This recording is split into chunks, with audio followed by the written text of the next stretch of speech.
So now we have to take a look at this wall surround, how to remove it without creating excessive damage to the room that requires a lot of rework.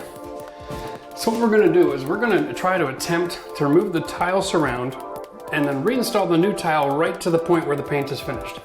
So in order to do this, what we want to do is we want to cut through the silicone right through the drywall paper so that when we're taking things apart, we don't cause the paper on the surface of the drywall to tear off, require repair and repaint. If this was TV, I'd be pulling out my sledgehammer right now, but the reality is ceramic tile or porcelain tile, when you break it, is incredibly dangerous. So the less demolition you do, the better. It's also easier to remove and easier to clean up. So what I like to do is just cut out all the silicone, cut right through to that paper. We want to leave the ceiling intact in this situation because we're doing an economical rebuild.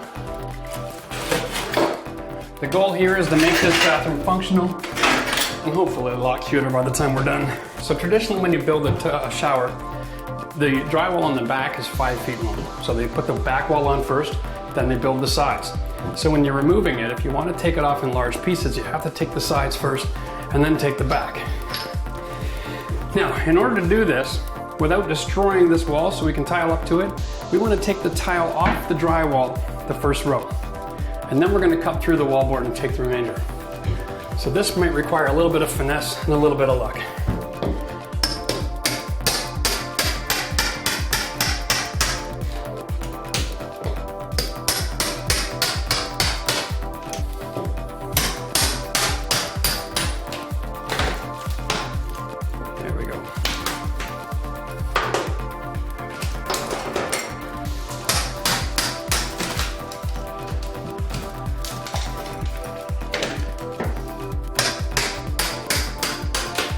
So now we see evidence of how this was built.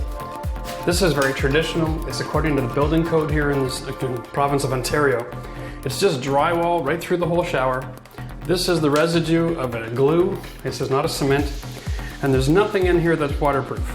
So any of the water that goes through the grout, which is porous, will be drawn in through the glue into this drywall. And this is why it starts molding wherever you get water pouring down the wall over time. This wall here is actually quite soft, but we do have wood in behind here. So this would be a good place for us to cut it. And then I can hopefully be able to save the rest of this. Now this is a little bit more exciting for all of you people who are big fans of TV. What we're gonna do is we're gonna smash a hole in the tile right through the wall, carry that all the way over to here, and we're gonna cut the wallboard with a knife and remove this whole panel as one piece.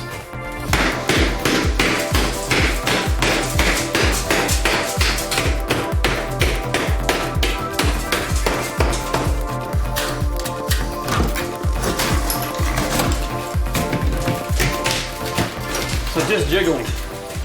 Remember, we're not taking off something that's really strong. The drywall is only attached with screws or nails. So if you jiggle the wall, it'll pull the head through the back material. And then it'll open like a door. A little bit of downward pressure. Break that seal in the corner. There's your piece. So taking a look at the condition of this wallboard here, it's not very good. So what we're going to do is we're going to do a cut line right where the old tile line was after we've done the demolition. And then we'll place a new wallboard right up to this point. We'll also bring our waterproofing material up past the tub, and that'll guarantee that we won't get any mold down there in the future.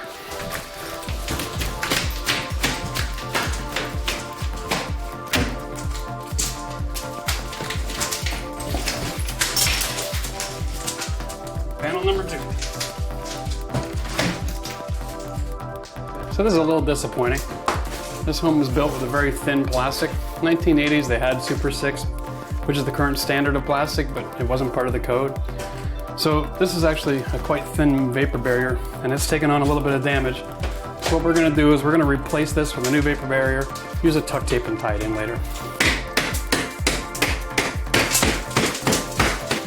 Now, really important, I should mention this. Wear a pair of gloves that aren't going to get cut open by the shards of ceramic tile or porcelain.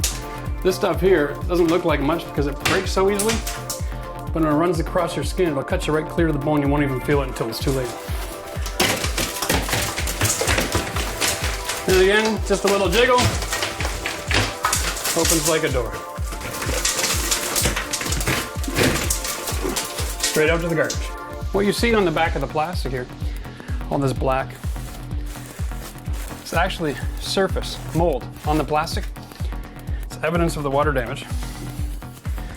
We saved this panel. Let's take a look at what's behind your shower. It's not that bad, but the problem is it's right where the silicone joint is. And so every couple of months you got to come along with the bleach and clean it up. You're not solving the problem, you're just removing, you know, the aesthetic issue. The real water damage is most likely going to be against this wall. Most people shower standing up against the water and the water runs right down into this corner. For now, we're going to just remove this with a little jiggle. Keeping an eye on the ceiling because we don't want to peel the ceiling off. So I'll actually use some downward pressure here as I'm jiggling.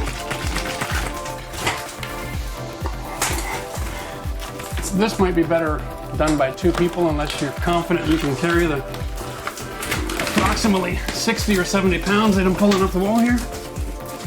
One piece. You want to take a look right here. So interesting point here. The wall we removed from here was regular drywall. The wall from the back wall was a water-resistant green board when it first came out. And that water-resistant board is also the one that molded.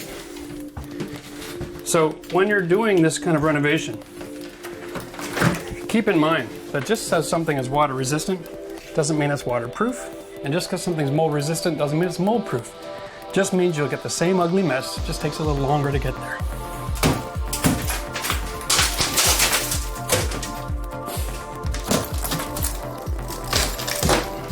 So I mentioned earlier that we're trying to do this project without affecting the painted surfaces of the house so we can minimize the overall damage. This is a metal corner bead, it goes on both sides of the corner. If we disturb this, we're doing mud work and paint work, and this project can't be done in a day and in a couple of hours, it would take a few days. So what we're doing is trying to remove the tile from this area so that we can cut the drywall an inch in and replace all of the bad board, anything that would have been sitting where water was sitting and gone moldy. We're just checking to see if that's plausible right now.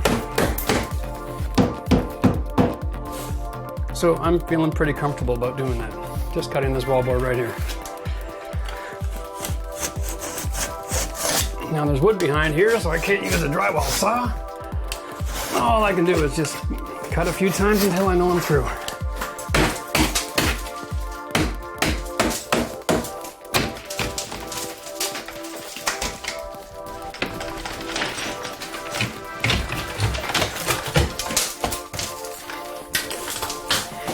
And number 6.